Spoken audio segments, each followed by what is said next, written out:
मराठा आंदोलनाचा जो मुद्दा आहे तो पुन्हा पेटण्याची शक्यता आहे। त्यामागचं कारण आहे की मनोज जरांगे पाटील यांनी 29 ऑगस्टला निर्णायक आंदोलन करण्याचा इशारा दिलेला आहे आणि त्याच संदर्भात बोलण्यासाठी आपल्यासोबत काही मराठा आंदोलन कार्यकर्ते आहेत आणि नाना बच्छाव ज्यांनी मागच्या वेळी नाशिकमध्ये उपोषण केलेलं होतं, राम खुर्दळ आहेत त्यांनी या ठिकाणी उपोषण केलेलं होतं, त्यांचं मत काय आहे आपण जाणून घेऊया।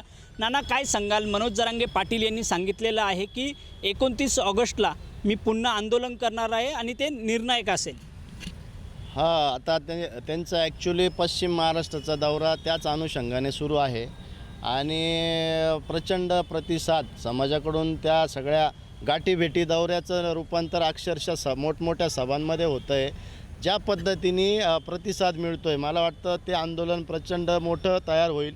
परंतु शासनाने सुद्धा ज्या काही त्यांच्या मागण्या आत्ताच्या घडीला, कारण सर्टिफिकेट रद्द करणे, निवडून आलेल्या लोकांच्या संदर्भातला पण मुद्दा मी त्या दिवशी ऐकला मीडियावर, तर त्या निवडून आलेल्या लोकांचे सुद्धा काही लोकांचे सर्टिफिकेट रद्द केलेले, परंतु तो संशोधनाचा भाग आहे, तो अभ्यासाचा भाग आहे, तो बघून शासनाने आणि अशा पद्धतीने ज्यांच्याकडे कुणबीच्या नोंदी आहेत त्यांचे दाखले रद्द करण्याचा जो सध्याचा दिसतं आहे आणि त्या अनुषंगाने या आंदोलनाला जो प्रतिसाद मिळाला आहे आत्ता या मिनिटाला, आणि मला वाटतं शैक्षणिक वर्ष सुरू आहे आणि पोरांना व्हॅलिडिटीची गरज आहे आणि नवीन पोरांना MBBS असेल किंवा इंजिनिअरिंगच्यासाठी ह्या सगळ्या गोष्टीची गरज भासते। तर मला वाटतं शासनाने सकारात्मक पावलं उचलून जरांगे पाटलांना टोकाचं आंदोलन करण्यापासून परावृत्त करावं, कारण जरांगे पाटलांची जी तब्येत आहे तुम्ही पाहत आहे, मागच्या वेळेला आत्ता एक दिवस त्यांनी पूर्ण उन्हामध्ये ते आंदोलन केलं होतं।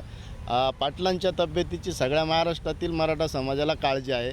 पाटलांनीसुद्धा कठोर उपोषणापासून थोडंसं लांब राहून सरकारशी वाटाघाटी करून चर्चा करून आपल्याला कसं पुढे जाता येईल याचा विचार करावा, असं आमचं मत आहे। बाकी आम्ही उत्तर महाराष्ट्रातील सगळा मराठा समाज पाटलांच्या बरोबर आहोत। खुर्दळ सर, आता मनोज जरांगे पाटील असं म्हणाले आहेत, एकतर मी राहील नाहीतर सरकार राहील।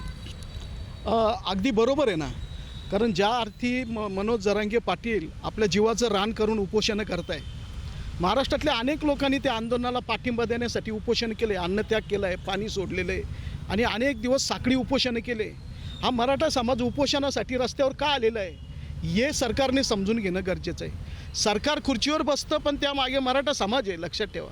आता जे सरकार बसलं आहे ना, ते मराठा समाजाच्या ताकदीवरच बसलं आहे, मतांवरच बसलं आहे। त्यामुळे या सरकारने ज्या पद्धतीने निर्णय घेतले, मनोज जरांगे पाटलांना जी आश्वासनं दिले, त्या आश्वासनात कुठेही तडजोड करता कामा नये। त्याच्यामध्ये अशा पद्धतीने कुणबी दाखले जे आहेत ते रद्द करून लोकप्रतिनिधींना असो किंवा जे मुलं पोलीस भरतीमध्ये वेगवेगळ्या MPSC UPSCच्या परीक्षा देत आहे त्यांच्या संदर्भात व्हॅलिडिटी करणं हे गरजेचं आहे। पडताळणीसुद्धा अडचणी करत आहे।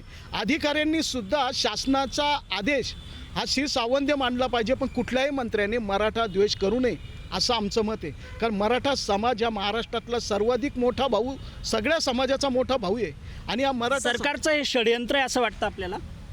षडयंत्राने काही लोक, सरकारने खूप चांगल्या पद्धतीने सकारात्मक प्रतिसाद दिला आहे मध्यंतरी। ज्या अर्थाने माजी मुख्यमंत्री आता उपमुख्यमंत्री एकनाथजी शिंदे साहेबांनी जी शिंदे समिती नेमली होती, तिने गावोगावी जाऊन अनेक दाखले नोंदी घेतल्या ना, त्या बघितल्या, पूर्वापार नोंदी, काही 1950च्या अगोदरच्या आहे, काही नंतरच्या आहे। या नोंदी सापडण्यासाठी या सरकारने खूप सकारात्मक काम केलेलं आहे। ज्या अर्थी मनोज जरांगे पाटलांनी आंदोलनाचा रेटा दिला ना, त्या माध्यमातून या सरकारने सकारात्मक प्रतिसाद दिला आहे। सरकार म्हणजे मी काय म्हणतो, कोणीतरी मराठा द्वेष करण्याच्या हेतूने हे करतं आहे, असं केलं नाही पाहिजे। मराठा समाजाला जे तुम्ही आश्वासनं दिले ना, ते शिरसावंद्य मानले पाहिजे, कारण जो समाज तुमच्या पाठीशी निवडणुकीत उभा राहिलेला आहे ना, त्याच्या विषयी असं कृतज्ञ होऊ नका। पण आता नाना, की बावनकुळेंवर ज्या प्रकारे आरोप केलेत त्याबद्दल काय वाटतं आपल्याला? पाटलांनी त्यांच्या स्टेटमेंटमध्ये काल बहुतेक सांगितलं आहे का 2 महिन्यापूर्वी ते स्वतः बावनकुळे साहेबांशी लाड त्यांना भेटायला आलेला असताना फोन झाला आहे आणि त्यावेळेला त्यांनी कबूल केलं का बाबा काहीतरी चूक झाली आहे तर ते आम्ही दुरुस्त करतो। परंतु ते जे पत्र दाखवलं जातं आहे आत्ता आणि त्याच्यावरती बावनकुळेंचा शेअर आहे, तर तो मला वाटतं कळीचा मुद्दा आहे आणि जर तसं वास्तव असेल तर हे चुकीचं आहे. मला वाटतं बावनकुळे हे काय फक्त एका समाजाचे मंत्री नाही, ते महाराष्ट्राचे मंत्री आहे आणि कुठलाही मंत्री एका समाजाचं नेतृत्व करू शकत नाही, करत पण नाही. त्यांनी सगळ्या समाजाला धरून चाललं पाहिजे. आणि ज्या पोरांच्या आता शिक्षणाचं वर्ष आहे, चालू वर्ष हे आता सुरू असलेलं वर्ष शिक्षणाचं पोरांचं वर्ष आहे आणि त्या दरम्यान जर व्हॅलिडिटी किंवा काही गोष्टी रद्द होत असतील तर त्या पोरांच्या भवितव्याचं नुकसान होणार आहे. मला वाटतं अशा पद्धतीने राजकारण कोणीही करू नये आणि जरांगे पाटील जी भूमिका घेत आहे कदाचित त्याच्यात काही तथ्य असेल किंवा नसेल, पण तो शोधावा लागेल. शोधून सरकारने त्याच्याबद्दल भूमिका मांडली पाहिजे.